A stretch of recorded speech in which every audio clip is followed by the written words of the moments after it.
Arthur Sinodinos, very experienced public servant, former Chief of Staff, of course, to John Howard, as Cabinet Secretary with the goal of restoring traditional Cabinet government. And did that style or that approach inform communications that you had with Minister Tudge and Minister Porter during 2017, for example? Yes, it did. The role of the Department of Prime Minister in Cabinet as it relates to the Departments of Human Services and the Departments of Social Services, did that role include obtaining information from those departments relevant to matters which might be raised by third parties with you, such as the media or the Parliament? Yes, the PM&C, it has many roles, but it's in this context, its role is really one of coordination. And so there are civil servants in PM&C with particular responsibilities, social services and health, national security and so forth. And there they would often request information from departments for the purpose of briefing the Prime Minister and, of course, working with the policy advisors in my office. Because you were in the Prime Minister's office, of course, you're not in a position to say, I take it with absolute certainty, that information conveyed from the Department of Human Services, say, to the Department of Prime Minister and Cabinet was always communicated to your office? No, I'm not, no. That is, you would expect there to be some degree of filtering and briefing where considered necessary or relevant or in response to a request by you? Yes, that's true. I mean, my first Chief of Staff, a very distinguished public servant, Drew Clark, used to say that the scarcest resource in the Commonwealth Government is the Prime Minister's time. So managing that is, a key part of the role of the office, and that sort of informs the way in which the interactions with PM&C are conducted. And I take it from your production of the WhatsApp messages, particularly with then Ministers Tudge and Porter in the first half of 2017, none of that process precluded you from communicating directly with your ministers in respect of matters of public sensitivity or the like? No, not at all. There are many vectors of engagement with ministers, as I say in my statement. There is the vector through the office, through PM&C. There is obviously the vector through Cabinet itself, but there is also direct communications. I mean, the way a good Cabinet government operates is in a consensual, collegiate way in which there is, plenty of interaction, some of it very formal, some of it informal, and of course a lot happened over WhatsApp, which is a very convenient messaging system. Insofar as your approach to Cabinet, and you've referred to a more traditional Westminster style, each year or every few years, the Department of Prime Minister and Cabinet produced a new edition of the Cabinet Handbook for successive ministries or governments? Yes, there was, and there's also a statement of ministerial standards, which is produced by or signed off by each Prime Minister, and sometimes revised. I mean, I revised my ministerial standards code after the events relating to Barnaby Joyce, and I made a change to, say that ministers should not have sexual relations with their staff, and I put in a lot of language in there about respect for the public service and respect generally. But the bulk of the ministerial standards have remained pretty consistent over a long period of time. In the successive editions of the Cabinet Handbook, the concept of cabinet solidarity is addressed. Yes, that's right. And generally speaking, requires members of Cabinet to, when speaking publicly about Cabinet decisions, provide support for those decisions irrespective of personal views. Yes, that's right. What, in your experience as Prime Minister, was the circumstance where a question of legality was raised in respect of a Cabinet decision which was known to a Cabinet Minister but not generally to the Cabinet? Can you speak to that circumstance? I can't recall any circumstance of that kind. I mean, plainly, the fundamental duty of the government and ministers is to comply with the law. So if a question of illegality in any area of the government's affairs was raised, it would be, I mean, it would have to, it's got to be dealt with. And normally, the normal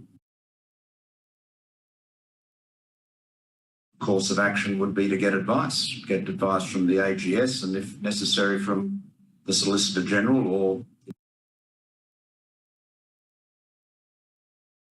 as you know, well, I'm a former lawyer, I suppose, but as lawyers know, governments are often sometimes not. But the fact is, you've got to comply with the law. It's basic.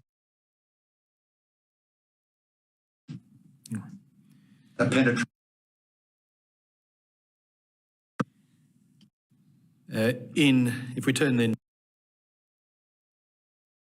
in at least there was considerable media attention in respect of the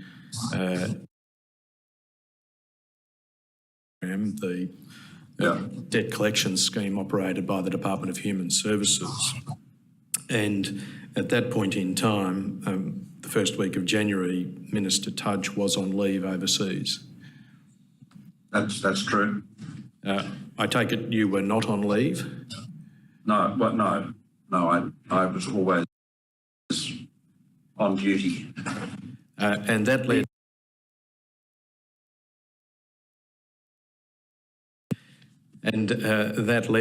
to, that is, the meeting between yourself and Mr Tudge in respect of that media attention. That's true. Copy bundle in front of you, which I understand mirrors mine. Tab 2, and I'm referring to page 8 now. Electronic copy, it's Exhibit 6724 in the room in which you're sitting. Right. Under the heading WhatsApp messages with the Minister for Human Services. Your first message is recorded. It's a message to Mr Tudge. Yes. I see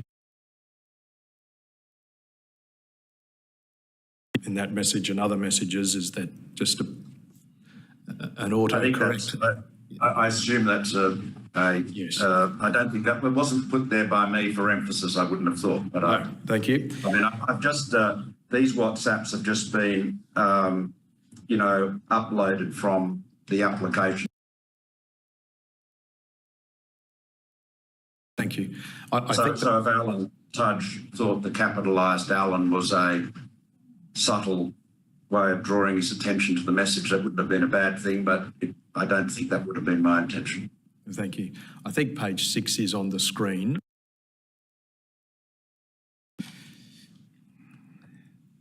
Thank you. The passage I'm referring to, of course, is below halfway.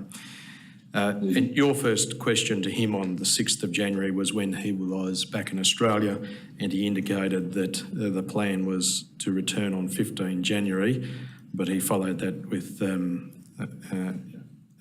tentative, with a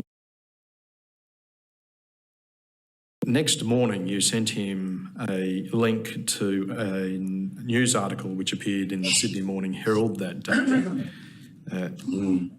And it was otherwise unaccompanied with any comments or context, but the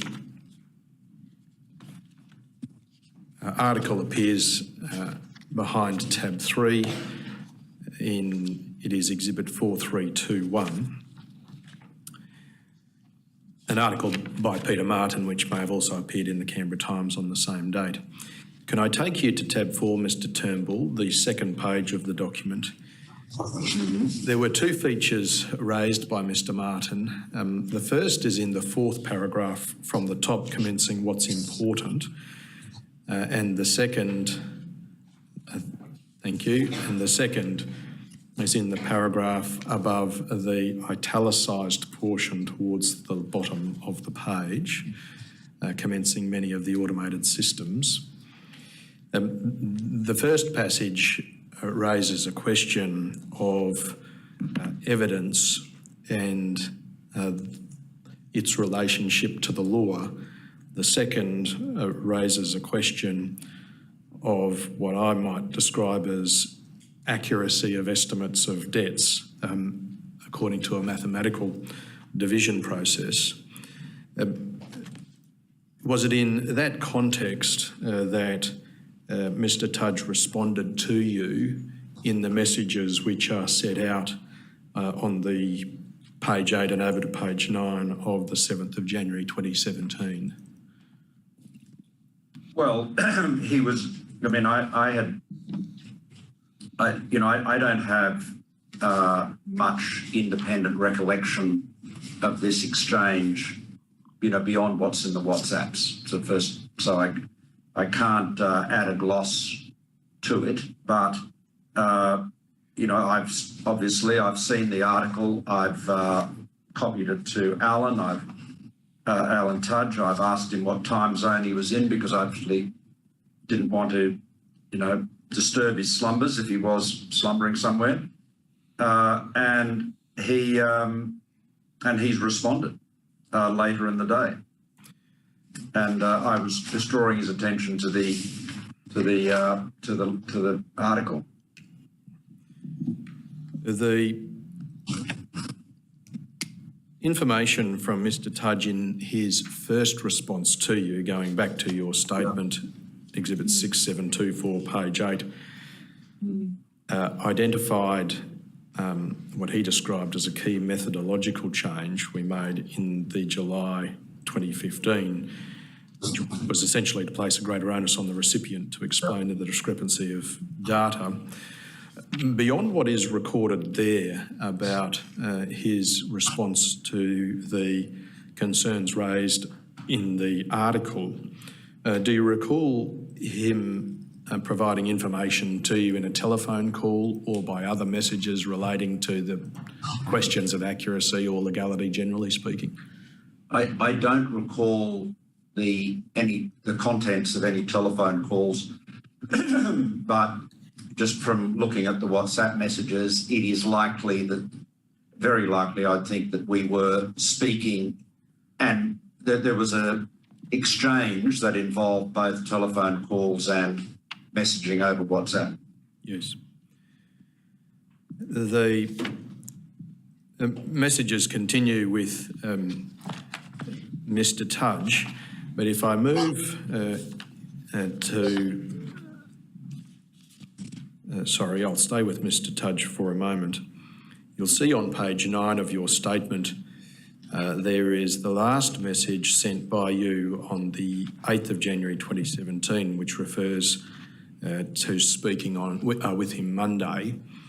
Do you recall that he had indicated that he would return to Australia by the Monday which is referred to there? I don't recall him saying he would, but I gather he did, so he probably did say that to me.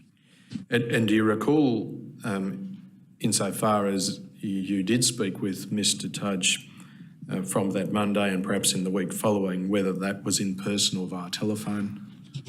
I I don't recall. I just don't recall. I think it. I've checked my my diary for 2017, and the only meeting with Mr. Tudge that related to this scheme was one with Mr. Porter on the 14th of June. But I may well have spoken to him or met with him. My diary was really designed is a scheduling tool. It wasn't designed to be a sort of ex post facto record of every encounter that I had. I understand. Can I take you to 13 January 2017, and that is on page 7 of your statement. This is a message or a series of messages exchanged with Mr. Porter, who you may recall... and Mr. Porter, this is right. Yes, okay. Yes, I've got it. Yes, Mr. Porter, who you may recall was acting for Mr. Tudge while Mr. Tudge was on leave. Yes, that's right. Yes. And Mr. Porter sent a relatively lengthy message to you on WhatsApp on the 13th of January, which indicated his observations in respect of what had developed over that period from early January through to about the 13th. Yes, right. Yes, that's right.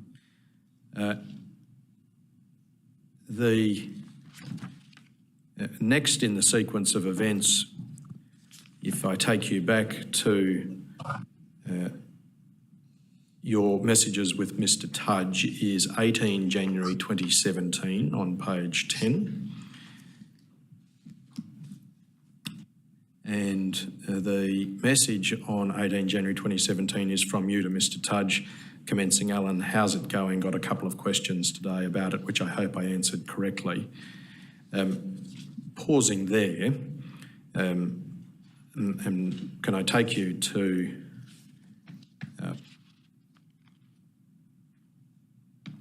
two documents for context. The first is what appears at paragraph 31 of your statement on page 6.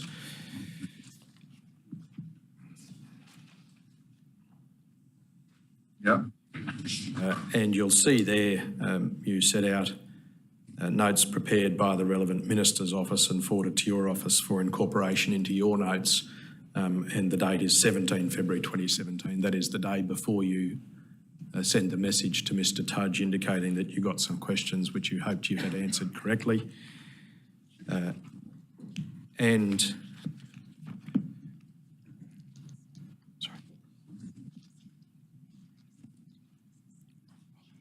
Sorry, I've said January 8 when it was February.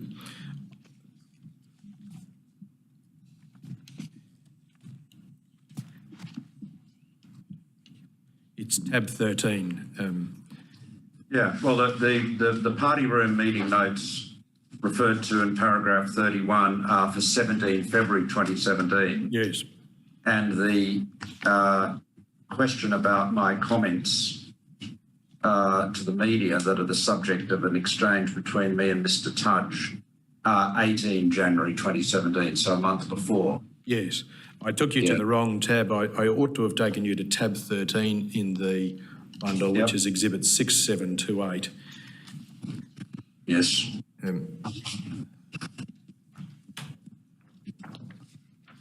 What appears at tab 6728 is a summary of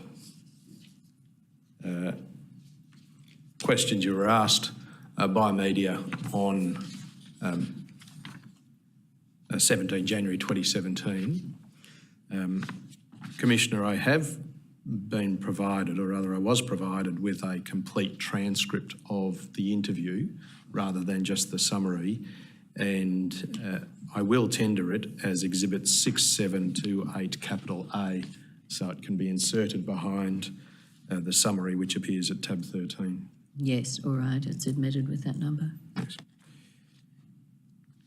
I'm not sure if I actually said before that the other exhibits were admitted, but they are according to the schedule with the 2 exceptions. Thank you. The point I was getting to, Mr. Turnbull, was the question which you raised effectively in your message to Mr. Tudge on 18 January, where you make the comment, I hope I answered correctly. Does that reflect the general process whereby your speaking notes rely upon material produced by the Department of Human Services? Well, yeah, I think, yes. Well, let me explain. The brief that I had in January on the way the scheme was operating was informed by a brief speaking notes, if you like, that were given to me or given to my office by the relevant ministers, in this case, Mr. Tudge's office. So yes, we're briefed by them, but but I didn't read. I mean, the context, Commissioner, was a press conference at the CPO in Sydney on the 18th of January, in which I was announcing changes to the ministry, and then the press conference ensued, and then there was a question relating to what was called the Centrelink robo letters, which I answered, and some of that answer is in the press report. But I just draw your attention to this point. I say at the end, obviously it is important to make sure that the recipient gets the letter, and you've seen the measures that the Minister Alan Tudge has announced. So I was referencing the changes, which is referred to in the WhatsApps, of having the initial letter going out by registered post, so that the Centrelink or the department actually knew whether people had got the letter or not. Did you have much confidence Mr. Tudge actually had a good grasp on what this system entailed? Well, look, Alan Tudge, I always regarded as a technocrat. You know, he was a management consultant. He had a lot of experience. I didn't regard him as being a negligent or incompetent or careless minister, but there is a WhatsApp here where you can see on the 20th of January 2017 where I say, Alan, we need a frank assessment of what the problems are and what is happening to fix them. Are you sure your department is giving you the right advice on what is happening? So, you know, I guess I was pressing him, Commissioner, to do his job. That was, that was what I was seeking to do. On the 7th of January, I'm sorry. No, on the 7th, please. You go. No, you go, Commissioner. On 7th of January, he had assured you that it wasn't correct to say that they were simply taking the average of the income declared to ATO and applying it evenly across the 26 fortnights. But as must have become apparent to you at some stage, that's exactly what happened in many cases. I just don't recall that, I'm afraid. Yes, my recollection is pretty much limited to what I have in the statement. And so you were oblivious to the fact that he'd confidently declared no recovery fee was being charged, and in fact it was? Well, I accepted what he was saying as, he was the responsible minister. All right, thank you. So, I mean, having said that, Commissioner, look, these WhatsApps are part of a larger universe of communication between, most of which went on between my office, the policy advisor, in my office and PM&C, and the WhatsApps, if you like, represent the direct communication between me and the ministers. But as you can see from the record, I was talking a lot and communicating on WhatsApp also with my policy advisor, Kerry Pinkstone, and, if you like, tic-tacking with her about what she was doing and what she was learning. Yeah, it is a bit surprising, though, that he'd made that statement to you that the averaging wasn't happening effectively, and it must have become apparent to you at some stage that it was, that you wouldn't find that a bit unsettling. Well, I don't recall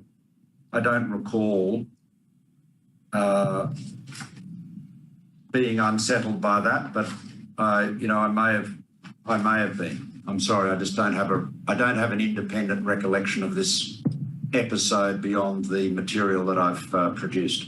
Right, Mr. Scott, Gregory, sorry. Mr. Turnbull, can I take you to tab 4, exhibit 4684? It was not a communication is not a communication to which you were a party. It's 7 February 2017, but it refers to that is, it's a communication within persons in the Department of Human Services, but it refers to information provided to the Department of Prime Minister and Cabinet on 7 January, that is a month earlier. And the third paragraph commencing the methodology is the relevant one. It asserts, firstly, that the method for assessing and calculating a debt has not changed, and that averaging is only used where a customer does not provide the detailed information, and continues. Do you have any recollection of being informed about that fact in early January? No, I don't. I mean, I have very little recollection independent of the documentary materials that I've produced. All right, thank you. And if I move then to the 3rd of March, exhibit 3671, it's behind tab 16, Mr. Turnbull. Yeah. Thank you.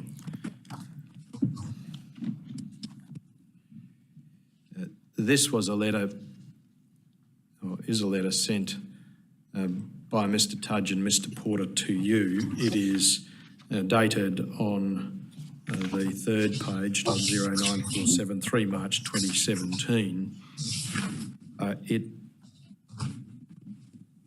refers to various aspects of the automated system, and on the first page in the paragraph under the redaction, it refers to the targeting of compliance actions for certain Centrelink recipients,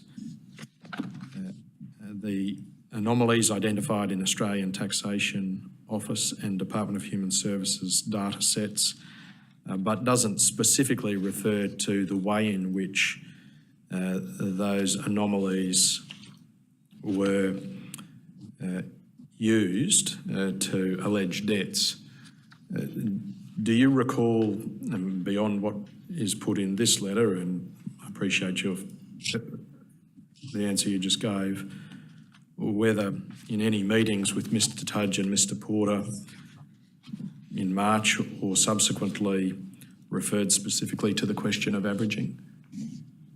No, I do not recall that.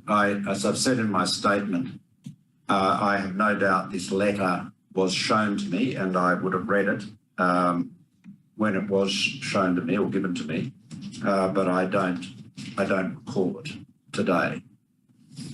Can I take you to page 3 of the document, Mr. Turnbull? Yes. At the first paragraph, there is a reference to Data 61 at the CSIRO and the Digital Transformation Agency. At least one of your WhatsApp messages, I think, to Mr. Tudge referred to the Digital Transformation Agency.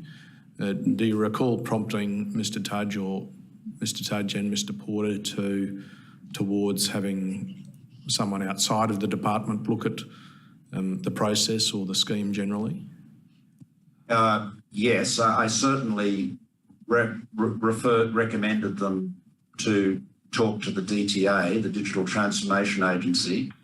I gather Mr Tudge has said in his evidence to the Commission that I also encouraged them to talk to Data 61. I don't recall doing so, but it would have been consistent with the approach I had. I mean, I established, I was involved in actually in the restructuring of the entity that became Data 61, but I actually established DTA, from de novo, if you like, when I was Communications Minister. So I had a strong interest in that area, and I also believed that government should be providing these sourcing this sort of digital expertise in-house rather than constantly going out to consultants and develop the skills within government, hence establishing that agency. So yes, it may well be. I definitely recommended the DTA. It's in the WhatsApp. I may well have recommended Data 61 as well. They've got complementary capabilities, I would say, that they overlap. They do different things. And if I can take you to the last paragraph on that page, it is the dot point which commences, "We will pursue." It refers to the engagement of PricewaterhouseCoopers. Pausing there, PwC falls into that category of external consultant that is outside the government, to which you just referred, I think, as one category. Yeah, it would. I mean, I'm not. Look, I've got nothing against PricewaterhouseCoopers or consultants, per se, but this is way. I suspect way beyond your area of interest, but there is a problem which I sought to address in government with what are actually core responsibilities of government, the public service, being outsourced to consultants, which has the consequence of effectively de-skilling the public service. I mean, that was why I set up an inquiry into the public service, which David Thodey chaired. That was one of the issues we were seeking to address. So it is consultants have their place, but you've got to make sure you've got a strong skill base in your APS. Do you recall ever being briefed in respect of information generated by PwC in respect of the scheme through early 2017? No, I do not. Right. You refer in your statement to, I think, a general awareness, but correct me if I've misunderstood, that the online compliance intervention program and its variants were line items relatively consistently in the budget throughout successive years. Would it be unusual if PwC addressed questions of the achievability of budget measures in their consultancy engagement for? No, I think they would. I don't know what the terms of their engagement were, but they could be called upon to give advice on the achievability of financial targets. Yes. And if that was the case, they did address that in their material. Would it be surprising to you for briefs of that nature to make their way to at least your office? Well, look, I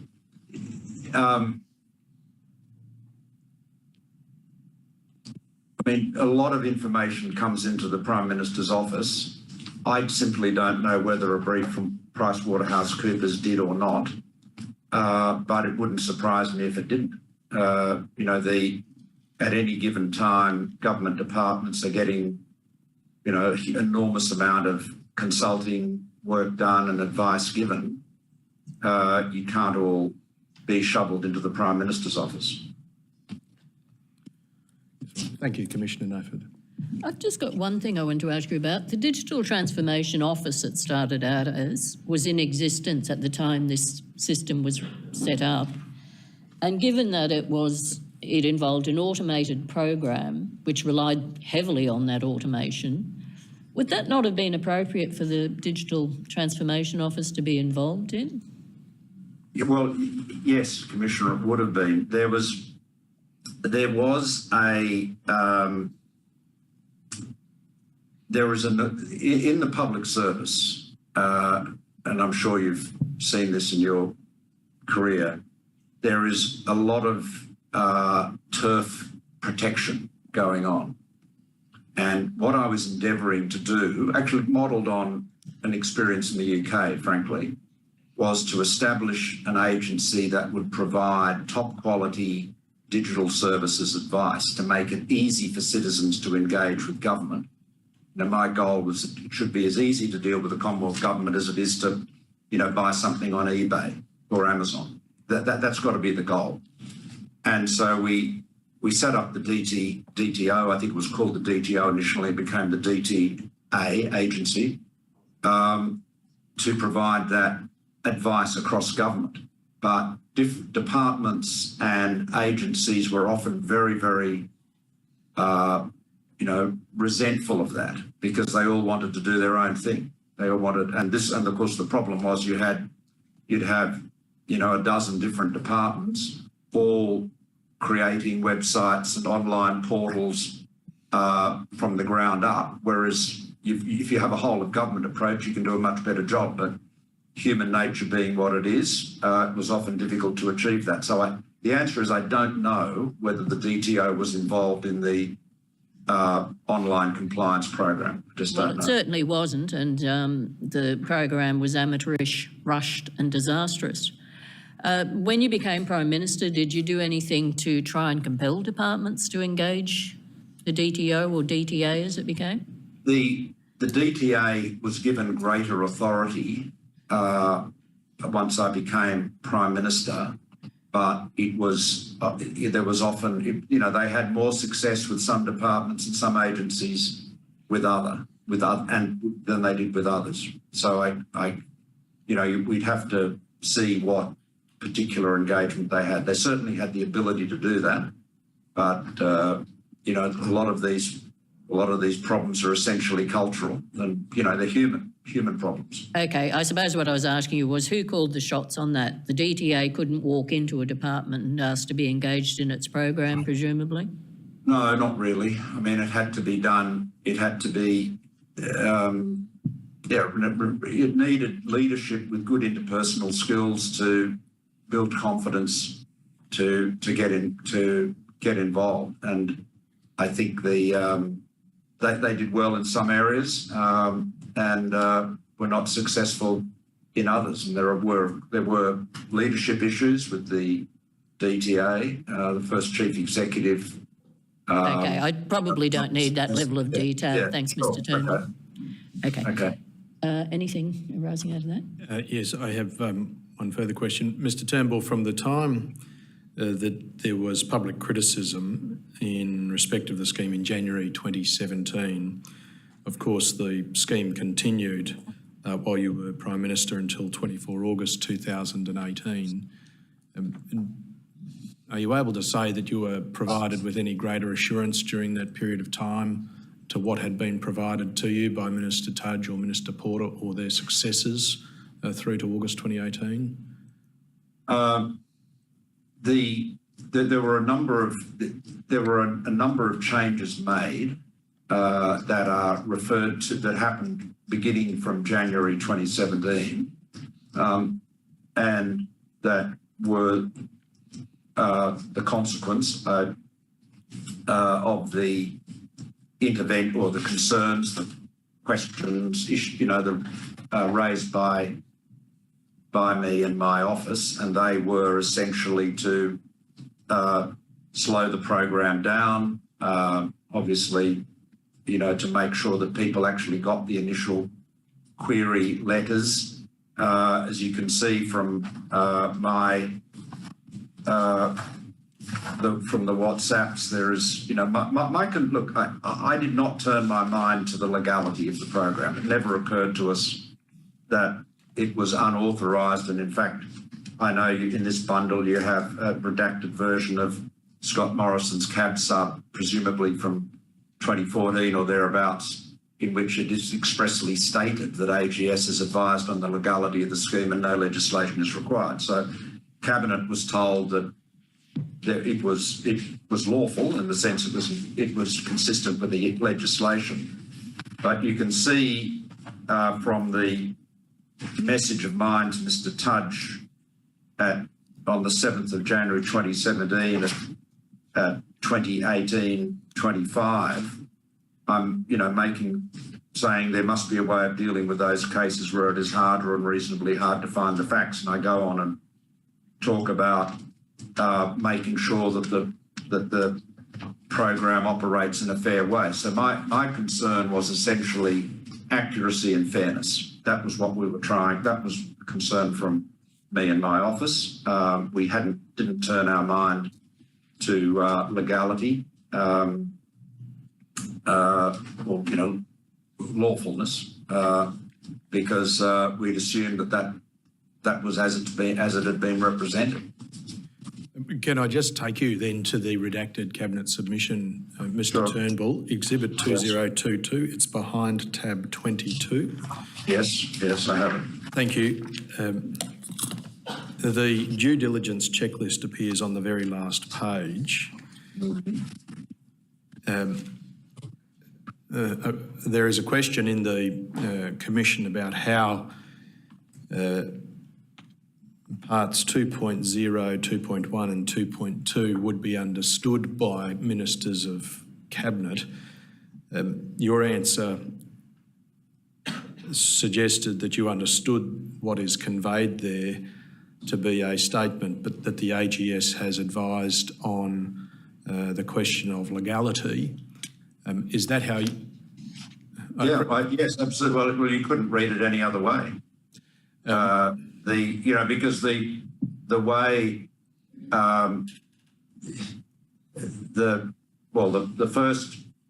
the answer, yes, exactly, and if the answer to 2.2 had been, is legislation required? Yes, then obviously the minister would have to bring in legislation into the Parliament to provide the requisite authority.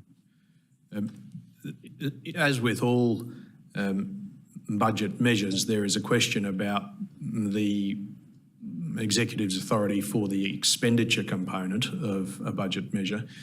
In this particular case, the measure involved not necessarily the expenditure by way of budget allocation to departments for the scheme, but also the critical aspect of it being the recovery of monies from citizens alleged to amount to overpayments. Do you see any distinction between those two questions of legislative authority in that part of the due diligence checklist? No, well, I mean, the authority to spend money is given to the government by the appropriation legislation. So that, that happens every year. So you always need legislation to do that. These questions here are directed to the new policy proposal, or the NPP. And so that's a very clear representation to the Cabinet that the AGS has looked at this. They've assessed whether it's constitutional. They've assessed whether it has legislative authority. They provide that advice to Finance. And so hasn't just gone to the department. So the Finance Minister's had it provided to him or to his department. And the representation is, or assurance is, that new legislation is not required. So it's pretty clear what it says. And does it follow then that, and I appreciate you were unlikely to be an attendee at the Expenditure Review Committee on 25 March 2015 when this NPP was considered, But if it follows that the AGS had not advised on the lawfulness of the scheme insofar as it sought to recover alleged debts, that would mislead members of Cabinet into thinking the opposite, what appears there. Yes, absolutely. I mean, it is, you know, we don't, I don't need to labour this point. It's very clear what it says. It says the AGS has looked at it and said it's constitutional and you have the authority under the relevant legislation to do it. And we've given a copy of that advice to Finance. 2 points. Assuming it is about recovery of money, the proposal is devoid of any reference to averaging, so you'd have no comfort that AGS was advising in relation to that, surely. Well,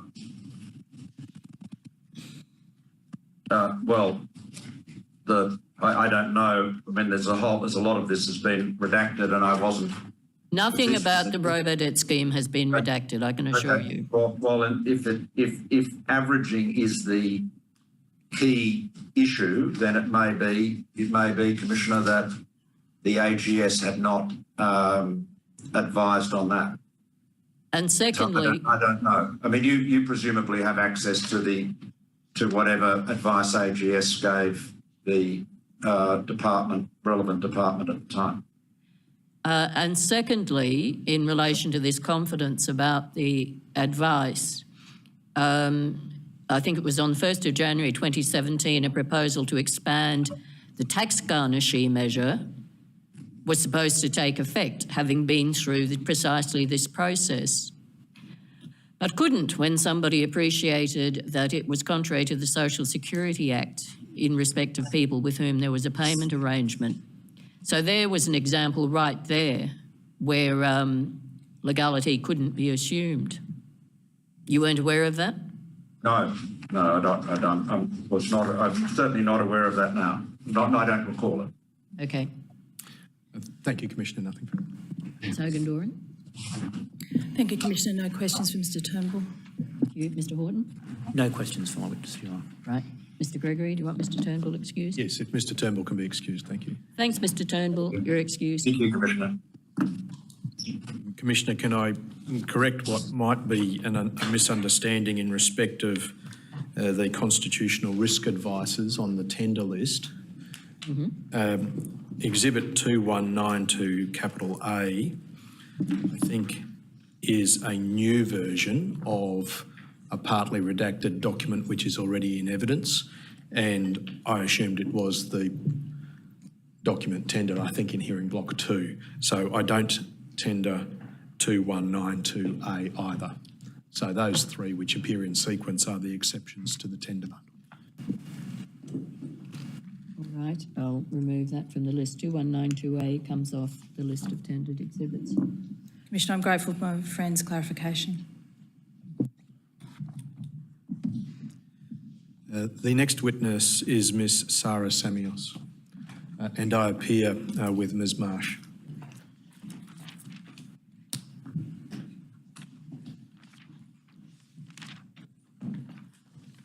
Mr Horton, did you have any further interest in anything? Or?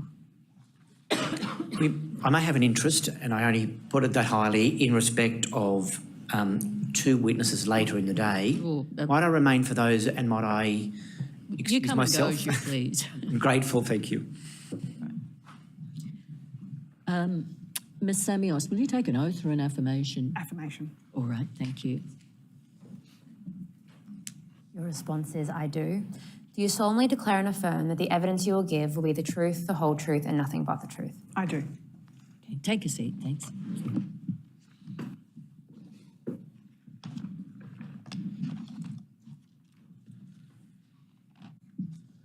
Thank you. Can you tell the Commission your full name, please? Sara Karina Samios. And Ms Samios, you were served with a notice to produce a statement marked NTP-0153, and the statement the notice referred to was a statement by you dated 28 February 2023. Yes. That sequence reflects the fact that you prepared your statement in anticipation of a notice. I did. In respect of a statement. Yes, thank you. As paragraph 1 indicates, you currently hold the position of First Assistant Secretary for the Administrative Review Task Force in the Attorney General's Department. Yes. And in 2017, that is early 2017, you were the Acting Assistant Secretary leading the Office of the Legal Services Coordination in the Civil Justice Policy and Programs Division of the Attorney General's Department. That's right.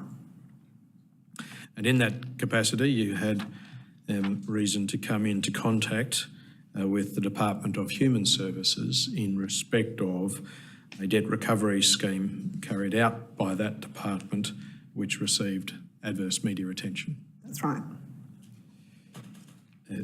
The Commission has so far heard evidence from Mr Michael Johnson, who currently holds the head role with the OLSC, and his evidence included a file note of a recent discussion with you in respect of a conversation you had with Ms Annette Musolino in about January 2017. Before we come to the detail of that, can you identify that, as between you and Ms Musolino, who was more senior in the public service, generally speaking? Ms Musolino was more senior. And can you describe your level of seniority or your relative level of seniority? So I was an acting senior executive service officer band 1, and she was a substantive senior executive service officer band 2. Does that mean your substantive position was lower than a band 1? That's right. I was a substantive executive level 2 officer. I see. What was it about the media attention which caught, in January 2017, which caught the attention of OLSC? The volume, I think, was one aspect, and also that there were a range of comments from legal assistance providers and other lawyers, I think, in relation to what they were seeing. As we understand, OLSC cannot compel the department to provide a significant issues report. Is that right? That would be my understanding. But it can use a range of prompts to encourage a department to provide a report. That's right. And what is the consequence of a report to OLSC about a significant issue? Broadly speaking, it brings it on the officer's radar to consider those issues, consider whether there are aspects that ought to be elevated, consider whether there are aspects that may have broader Commonwealth implications, such that potentially a range of agencies ought to be brought into a discussion about it, and would also have the consequence that any related claims or litigation couldn't be settled without approval from the Attorney General or the Attorney General's delegate under paragraph 3.2. And you're referring there to the legal services directions That's which right. were in force at the time? Yes. And that provides a measure of control by, ultimately, the Attorney General in respect of any litigation which might be on foot or might soon be on foot? That's right. Does it require litigation to be on foot for a significant issue in the provision of legal services to arise? No. Paragraph 3 of the Legal Services Direction draws attention to a number of features which might either individually or cumulatively attract the description of significant. What about the concept of legal services per se? Does that include the provision of advice? Well, certainly legal services includes the provision of advice, and it is not beyond the realm of possibility that that would itself raise a significant legal issue, absent claims or litigation. Right. You have a volume of material before you there.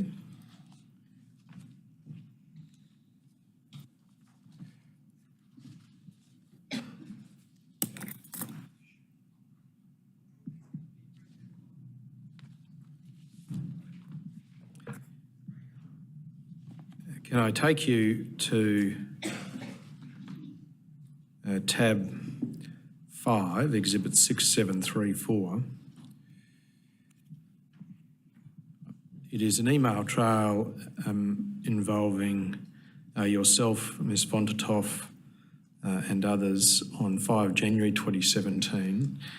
Was this, yes, I think 5 January 2017, was this the first point in time in which OLSC became aware in the sense that it started documenting some of the media criticism in respect of the scheme? No, I think it was the 4th of January. I think there's an email from the 4th of January which reflects a compilation by a summer intern of a range of matters, and that this is supplementary to those matters. Yes, you're quite right. Sorry, tab 15, Exhibit 6744.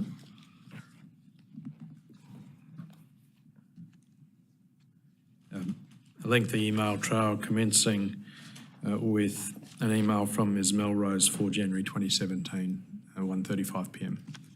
Now those features, which are identified by various subheadings on pages 3, 4 and 5, that is .6208 through to .6210, would you say they are useful guides to OLSC and ultimately a department about what might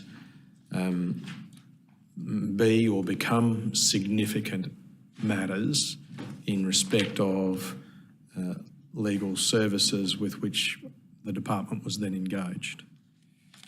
Sorry, I'm not sure I followed the question, Councillor. There are highlightings, the headings, debt recovery system, controversy, use of external debt collection agencies, ministers' comments and official web pages. The first 3 deal with, I suggest, topics which might be regarded as significant or attract that description under Section 3 of the Legal Services Direction. I'm not sure that's how those headings would have been designed. I think they were more by way of a way to arrange the information, although certainly I can see some links between some of those headings and what you might be looking for in paragraph 3. And indeed, undoubtedly, because this was a document generated within OLSC, the author's mind was turned to the question of whether the media criticism in respect of the online compliance intervention program gave rise to a significant issue in the provision of legal services. That's right. Yes.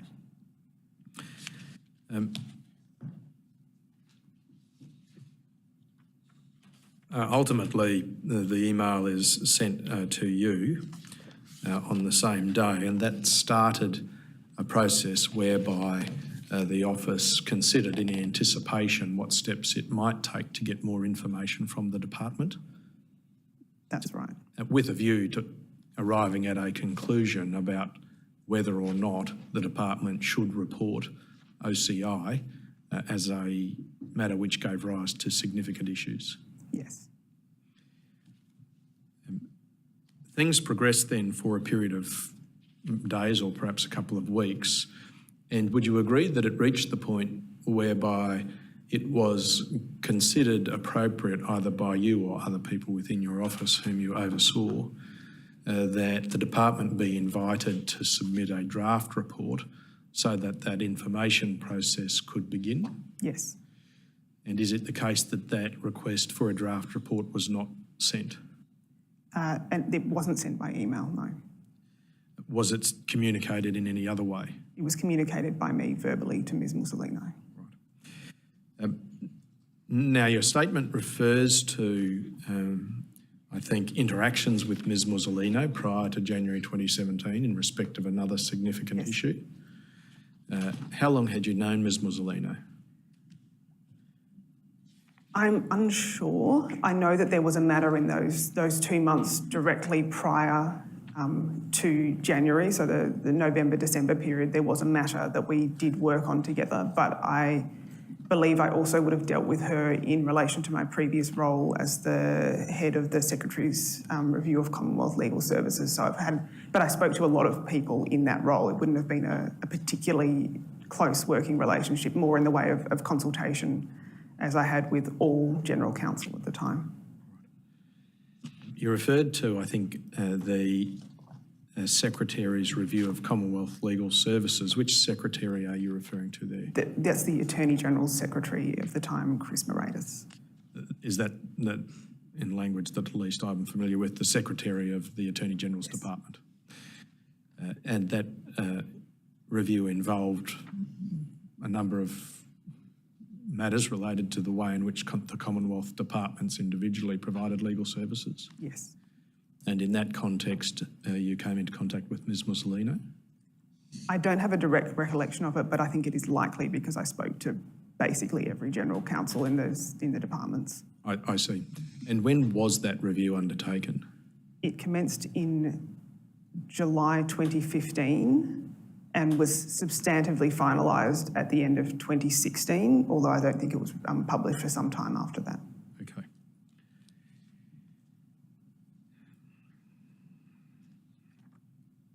You refer to Ms Melrose, the author of the 4 January 2017 email, as a summer intern. I take it that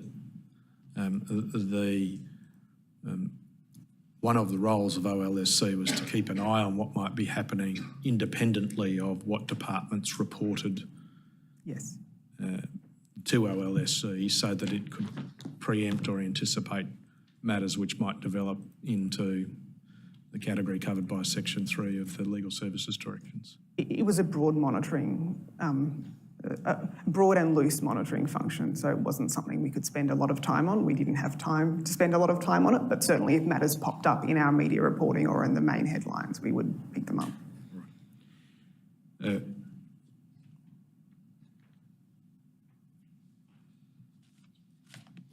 You refer in an email, Ms Fox refers in an email dated 18 January 2017 to a watching brief on the media. Can you explain what that means? In a general sense, my recollection of what we meant by that at the time was that there had been a few things in the media suggesting that litigation may be commenced or claims may be made, and we were continuing to monitor to see if that developed. That is, watching what might be said publicly in the media? Yes. Was any contact made with the media department of the Department of Human Services in respect of their public media statements?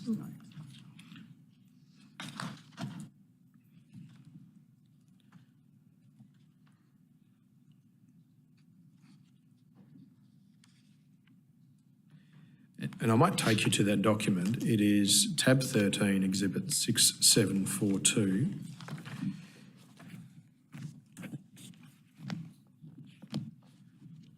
Where an email from Ms Fox to Ms Vontetov, dated 18 January 2017, is forwarded to you. The last paragraph refers to not drafting a sub at the moment, but we've got a watching brief for reference in the significant issue context, and we'll work with DSS as appropriate in that regard. The paragraph concludes that the issue would be parked for now. Is that the issue in respect of requesting a draft report from the department? I can't speak to what was in Ms Fox's mind when she wrote this, but if I read it, I think she is referring to the issue of legal assistance branches' engagement with OLSC on the question, as opposed to the office having parked the issue.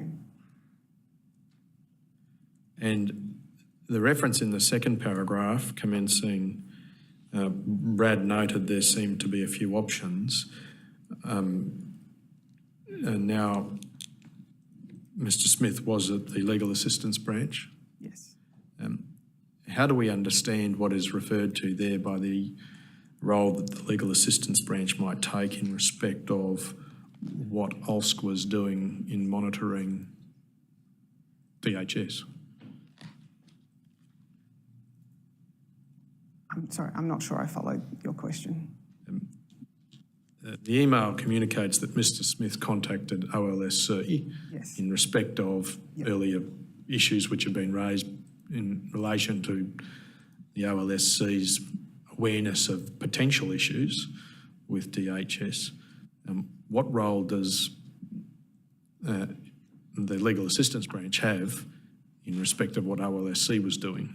So the Legal Assistance Branch is responsible for funding and policy issues related to a range of legal assistance programs, and particularly in this instance, legal aid and community legal centres. OLSC had noticed that certainly, I can't now recall specifically which legal assistance providers, but that legal assistance providers were among those who had been publicly raising issues. And in my experience, that sometimes also means that issues might be raised with the branch in AGD, the Legal Assistance Branch in AGD, about concerns, whether it's about funding or other matters that might be impacted by a new kind of area of significant litigation. And we had sought to establish whether there was anything of that nature in Legal Assistance Branch with a view to AGD internally being linked up in its consideration of relevant issues. To your recollection or knowledge from review of the documents, had anyone in the Attorney General's Department that is outside the Legal Assistance Branch or OLSC been notified of a potential significant issue? Not to my knowledge. And in your role, I take it you were the most senior person at that time in OLSC? Yes.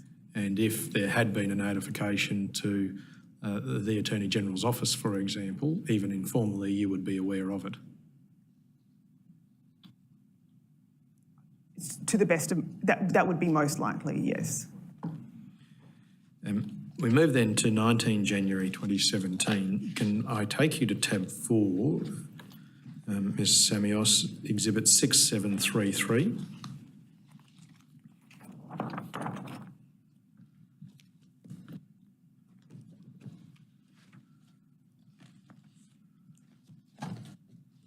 The first email in the trail seems to be the one at the top of the page, is that right?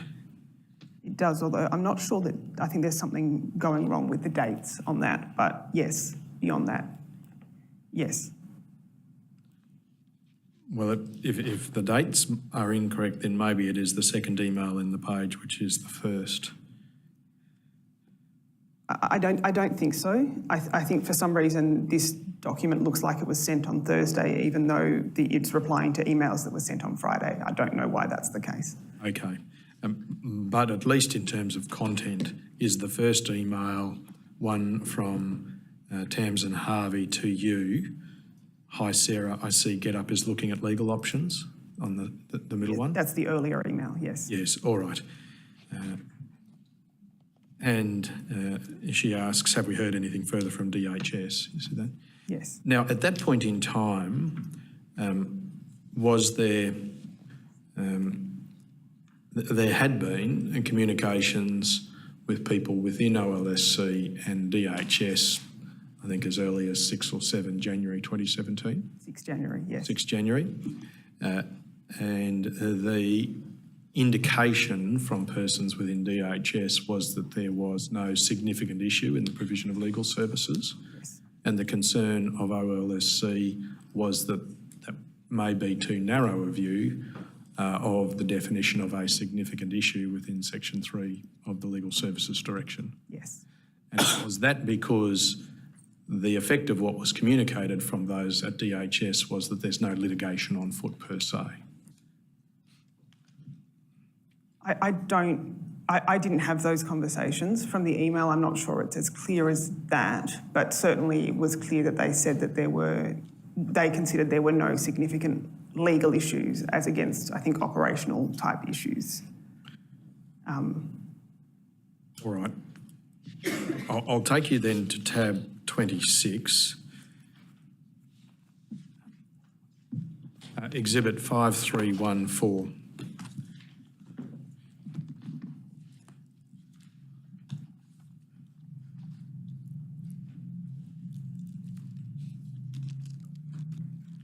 The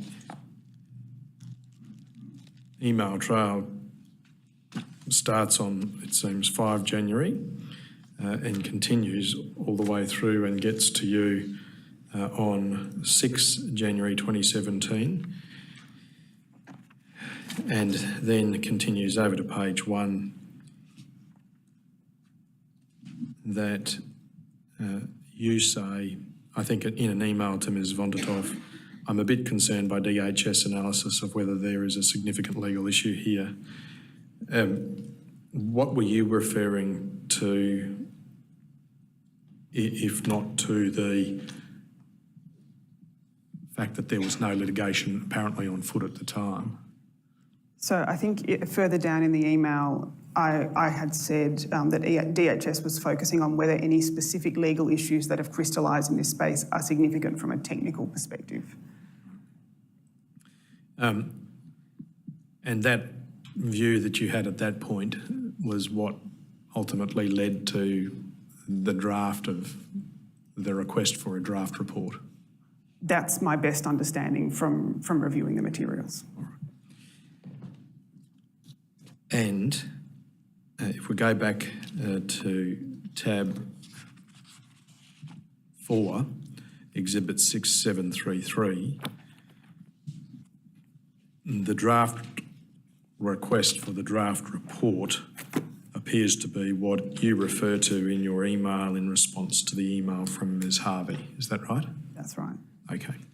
And you indicate, whether it be the 19th of January or the 20th of January, that you were planning to send that email by close of business that day. Yes. And it's likely it was the 20th of January. Yes. Commissioner Guy, can I just say we accept it's the 20th of January. The version I've got is 20 January. I have no idea why that one's 19. Thank you. And the draft of the request is behind tab 27. Ms Samios. Yes. In the terms set out there, it seems that it was forwarded to you the previous Friday afternoon or Friday morning. Yes. Sorry, Exhibit 5316. Now, at that time, according to Exhibit 5316, Friday 13 January, it was understood by OLSC, as it says in the first sentence, that Paul Menzies McVeigh was the point of contact. Yes. As he was acting chief counsel at that time to the knowledge of OLSC. Yes. Okay. And so if we move then to a week later, do you recall whether you sent the draft request for, that is, converted it to a final request for a draft report? I don't believe that I did. Now, do you think that was because you were particularly busy that day or because the communication with Ms Musolino occurred that day? I don't believe the communication with Ms Musolino occurred that day. And as I read your statement, correct me if I'm wrong, does it communicate that the conversation you recall having with Ms Musolino had not occurred at this point in time? I'm confident that's right. Right. And so it must have been at some point after this exchange, but you say unlikely on the 20th, but following that the conversation occurred with Ms Musolino? Yes. And at least according to the file note made by Mr Johnson of his conversation with you about the conversation with Ms Musolino, is it correct to conclude that you made no record of the conversation with Ms Musolino? I can't find a record of the conversation, so I think that means it's likely I didn't make a formal record. In any event, your review of the document shows that there was no request for a draft report communicated In writing? in writing to the Department of Human Services for at least January and following, and I say that because you stepped out of the role at some point. Yes. And for the period you were in the role no request for a draft report in writing was sent. That's my best recollection, yeah. Can you now recall how the conversation commenced with Ms Musolino? When you say commenced? Did she phone you? Did you phone her? I don't recall. I think I instigated it. Whether I called her directly or requested a time, I'm unsure. And when you say you instigated it, what was on your mind in instigating it? I had continuing concern about the issue. I was aware that there was significant nervousness in human services about the issues, and I thought it would be worthwhile to speak to Ms Musolino about the issue and about our desire for some material in advance of sending a request. Your reference to nervousness, is that a reference to the information conveyed in early January that senior persons in the department had an interest in the scheme, and if OLSC made an inquiry, it wouldn't be possible to respond without briefing the Secretary of the department? Yes, and in addition that they had in fact notified the Acting Secretary that we had made inquiries. Right. Now, the use of the word nervousness, do you use that in a different sense to sensitivity? Sensitivity, sure. Right. Did you get the impression, though, that someone was concerned about OLSC's inquiries? I think that was conveyed to us in the conversation with Mr Menzies-McVeigh and Mr Robinson. Right. And so you wish to initiate communication or discussion with Ms Musolino. Did you do that with a view to letting her know that the request was coming, or for the purpose of adopting an alternative means of getting the information? I can't recall directly, but my best assumption is that I thought that I would talk to her in advance of sending the request, rather than instead of sending the request. Okay. So whether you booked an appointment with her for a telephone call or you picked up the phone, it otherwise occurred over the telephone? Yes. And what do you recall was said? In broad terms, I conveyed that we had continuing interest in the matter, that we had seen further reporting that suggested legal issues may arise, and indicating that we intended to seek their assistance to provide some information to allow us to understand the issues better, whether in the form of a draft report, or in form of some form of advice that might have been provided that we might be able to use to read in. What do you recall, if anything, of what Ms Musolino said on the call? I have a very specific memory of Ms Musolino telling me there were no legal issues, and as such, there was nothing that could be reported to OLSC. How long did the phone call take? I can't say precisely. I think it was a few minutes. Beyond those words that were said, did you get any impression about the department's position?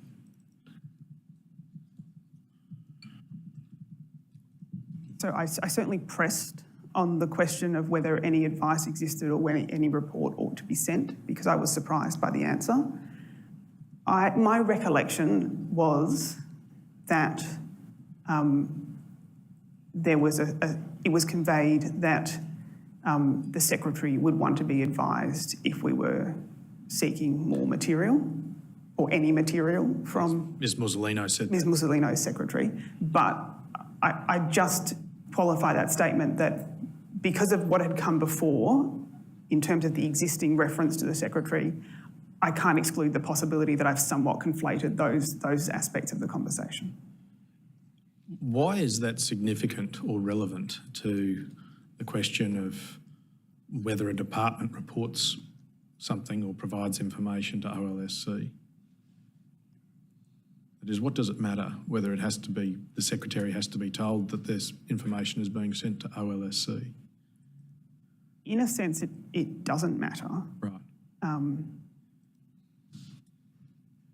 But it indicates a degree of sensitivity in the agency to external involvement. Did that have any impact, the reference to the DHS Secretary, on anything you said during the call?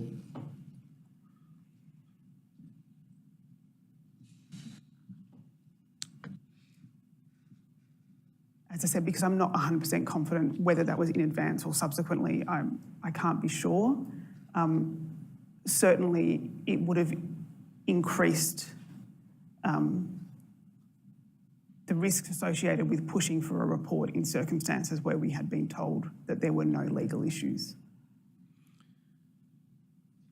I'll come back to the question of risk shortly, but did Ms Musolino indicate they'd obtained advice or answer your question? My understanding was that it was a matter of the impression I was left with was it was a matter of long-standing practice and there was not specific advice in this instance because it wasn't necessary.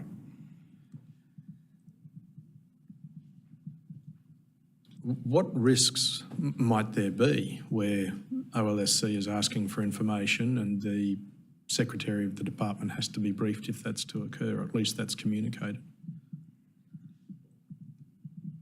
I mean, the only real risk there is a practical and a workload risk for OLSC, that if there were strong pushback to OLSC, we would have probably lost a fair bit of time in providing additional briefing, as was sometimes the case if someone was pushing back very hard on a request. But in a sense, I think for me at that time, I didn't think it was a determinative issue, that what was determinative was that there were no legal issues. Does the pushback, as you describe it, from Ms Musolino only increase the concerns that you held? That is, why is the department pushing back harder here in circumstances where it doesn't have an advice and the media interest is very significant? Not necessarily, because I understood there were a range of other significant problems with the scheme that may not have been legal problems. Were you aware of the question of averaged data used to calculate alleged debts which had been raised in the media consistently? I believe I was broadly aware of that question. And so there's no ambiguity about it. Was it your position that the concept of an implemented debt recovery scheme necessarily involved legal services by the department? I don't know that it was. Are you saying then that it was only if the department gave advice in respect of the implementation of a debt recovery scheme that it fell within the concept of legal services?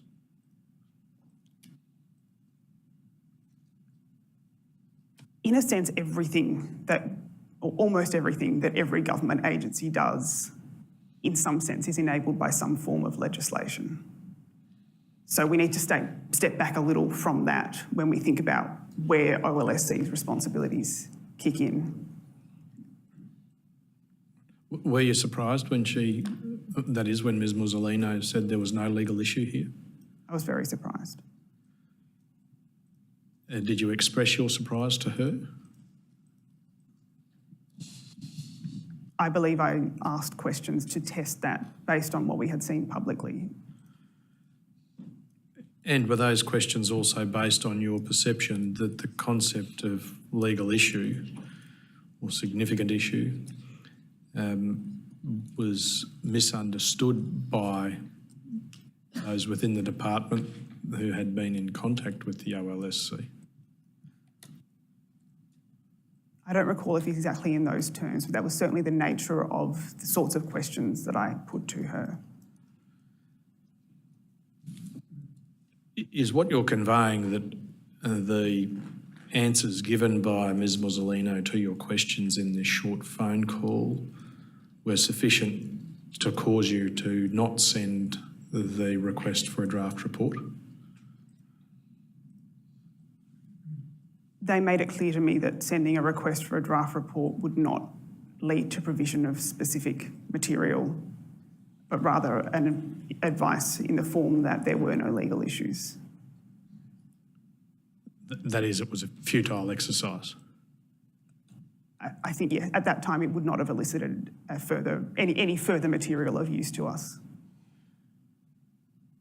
Mr Johnson gave evidence about various methods of prompts that might, or encouragements that might be given to a department where they're pushing back on the question, but OLSC has reached at least a preliminary view that there might be an issue that needs to be reported. Did you consider engaging the Attorney General's department to provide a prompt? So I don't follow. Apart from sending a request which you thought might be futile, did you consider doing anything else which might prompt a response at a higher level? I don't recall specifically. Apart from references which progressively become less frequent in OLSC documents to which you referred, it appears that effectively the issue had been taken off the table as one that OLSC was invested in pursuing following this conversation. I wouldn't agree with that. What did you do then to pursue the question? So there was continuing monitoring, and we had also asked our summer intern to consider if there were any particular legal questions. So taking a step back, as I noted in my statement, I had a residual concern that if there were no issues on its face with the legislation, which I had to take Ms Mussolino's view on that because we had no separate expertise on that question, that there may have been other avenues that might have been more creative to bring a legal claim. And I asked the team to have a look at whether there was anything in the media reporting that might draw that out.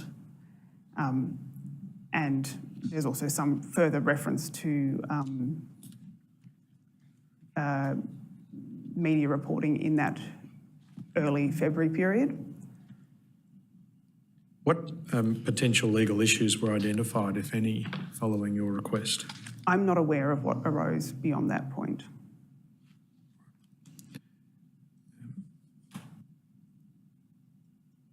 The Commission has evidence that Ms Mussolino was provided with an advice from one of her counsel on 23 January 2017, which indicated that there was a question at least about whether debts could be raised using average data. Upon the provision of that advice, if you were aware of it, would that unequivocally put this question into the significant issues category? Yes, I think so. At least if not formally, at least informally would require a conversation to discuss further. And in that sense, OLSC relies on the department to start that conversation. In the absence of material that we're aware of, we rely on a department to identify that for us. The appearance of the sequence of events suggests this conversation with Ms Mussolino was relatively significant, certainly more significant than the conversations the department had with Mr Menzies McVeigh and Mr Robinson on 6 January. Would you agree with that? I would see them all as part of a single continuum of communication, but certainly that conversation was of some significance. It would have been easy for you to either write a self-serving email to Ms Mussolino saying thank you for your time on the phone and your advice that the matter doesn't give rise to any significant legal issues or significant issues in the provision of legal services, and we'll continue to assist if you request it, something like that. Sorry. It wouldn't have been hard for you to send an email to that effect, would it? In the abstract, yes, that would not have been a difficult thing to do. And in the abstract, it wouldn't have been difficult to say to Ms Mussolino, Well, thank you for that. Would you just mind sending me an email to that effect? That would also be a possibility, yeah. Why in the abstract? Why not in practice? I think I refer to my statement. There are many, many things happening at that time, and there are a whole range of things which we were very careful to capture, but the kind of ongoing conversations with agencies about whether or not something might arise were probably captured less frequently and often handled by way of a kind of conversation, as a continuing conversation. It would take 2 minutes to type an email to say just confirming what we just discussed, wouldn't it? It would. Instead, you have this decision not to proceed undocumented. I've got to make credit findings about you and Ms Salino. All because nobody will, well, certainly not put pen to paper, but finger to keyboard. Sorry, I didn't follow that. Your failure to document what was a decision not to proceed at a time when there was plenty of controversy about this issue means that nobody knows for sure what happened, and we're relying on your recall now, Ms Salino's recall now. I understand that. Okay. Apart from being busy and having other things going on, you accept, of course, that you initiated a communication and took the time to do that in the context where you'd been prompted by one of your staff about whether you'd heard anything from OLSC and a draft had been prepared. You were taking time to deal with the issue is the point. Yes. So busyness alone doesn't seem to be an adequate reason to not spend a minute or two sending an email or asking for an email to be sent to you, does it? I accept that. So what was it that stopped you from doing it? Nothing specifically stopped me from doing it. I communicated the outcome to the team verbally, would be my assumption, and they continued on that basis. Were you intimidated by Ms Mussolino? Did you feel pressured by her to stop what you were doing? I don't think I felt intimidated by Ms Mussolino, but I probably felt a degree of concern about the level of seniority of interest from the other agency. What do you mean by that? I think, as I alluded to before,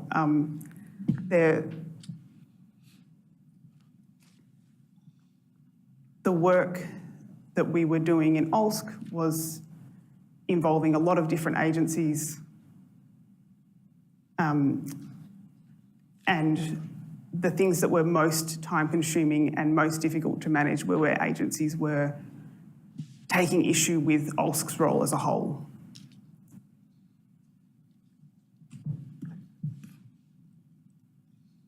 Sorry, are you saying that this interaction fell into that category in the sense that it might become a time-consuming exercise to press the department for more information? No, I don't think I meant that. Right. Well, you said earlier that the potential involvement of the Secretary wasn't particularly relevant. So I'm just trying to understand what you mean when you say the concern related to the work that OLSC was doing involving agencies which took issue with OLSC's role. What's the relationship there if it's not increased workload?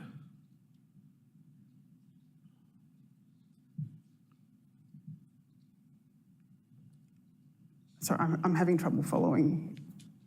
Yes, I just don't understand your answer. If you're not intimidated by Ms Mussolino, but you say you're concerned about it being raised to the Secretary level within DHS, but you earlier say, well, that is not particularly relevant to whether there's a significant issue or not. It's not. What does that answer have to do with why you might not document it? It has nothing to do with why I might not document it. Okay.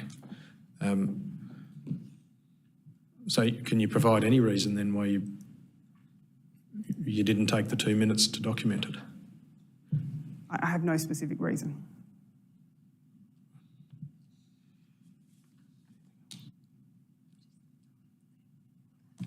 Thank you. Nothing further. You appreciate Ms Mussolino doesn't accept the conversation happened as you say now? I'm not aware of what evidence Ms Mussolino has given. Was that your general practice, not to document outcomes of dealings with agencies like this? Not in a general sense. It would depend on the issue. As I saw this more as a point in a kind of evolving issue at that point in time, I think, rather than a final endpoint. All right. Why not go to DSS?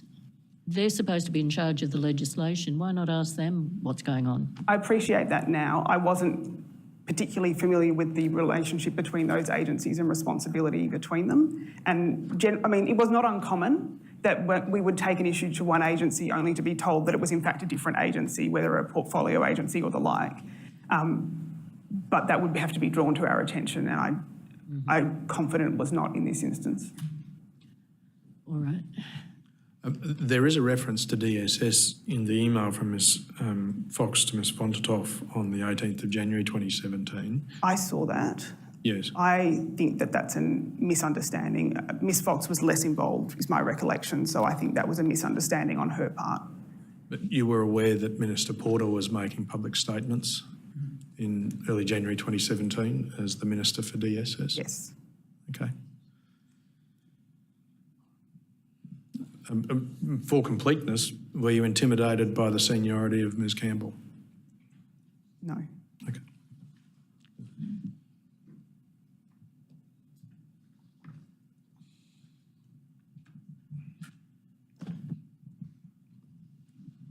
Ms Hogan-Doran, do you have any questions? Commissioner, by way of assistance to you, Ms Samios, you gave some evidence, but a consideration for you at the time, and I want to understand if that was generally or specifically in relation to the conversation with Ms Mussolino, was that what was most time-consuming and most difficult to manage was when agencies took issue with OLSC's role. Could you just expand or explain what you meant when you referred to that? Sure. I can think of a few instances, not relating to DHS or DSS, but where agencies made an issue of the scope of OLSC's responsibilities and powers, and that tended to be a significant effort requiring a lot of work and a lot of senior work to deal with their concerns, but in a way that maintained the integrity of the directions and the directions reporting arrangements. So you've indicated that that's an incident not relating to DHS or DSS, but was that a consideration at the time when you were dealing with Ms Mussolino in terms of the request you put to her? It was a matter I was generally aware of as a concern for OLSC in the way we engage with other agencies. Did that concern, to your recollection, affect the way in which OLSC under your leadership continued to monitor the issues concerning DHS and the media?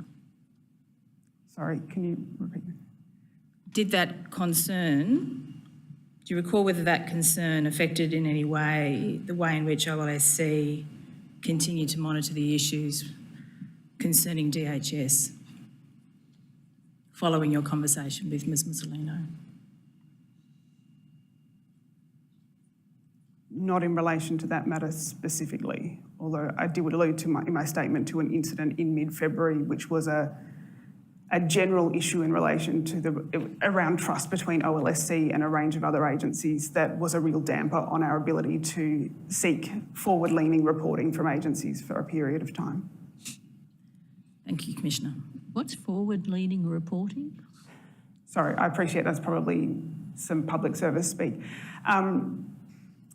What I mean by that is agencies being willing to provide information where they're not confident that there is a significant issue, but they're willing to assist us to understand it better and to work with it in circumstances where they had felt that there was a genuine, that information provided by them in confidence in other contexts had been released without their agreement. Yeah. Thank you. I'd never have guessed that. Anything? Nothing arising. Might Ms Samios be excused? Yes. Thanks, Ms Samios. You're excused. We'll take the morning break until midday. All rise. The Commission stands adjourned until 12 p.m.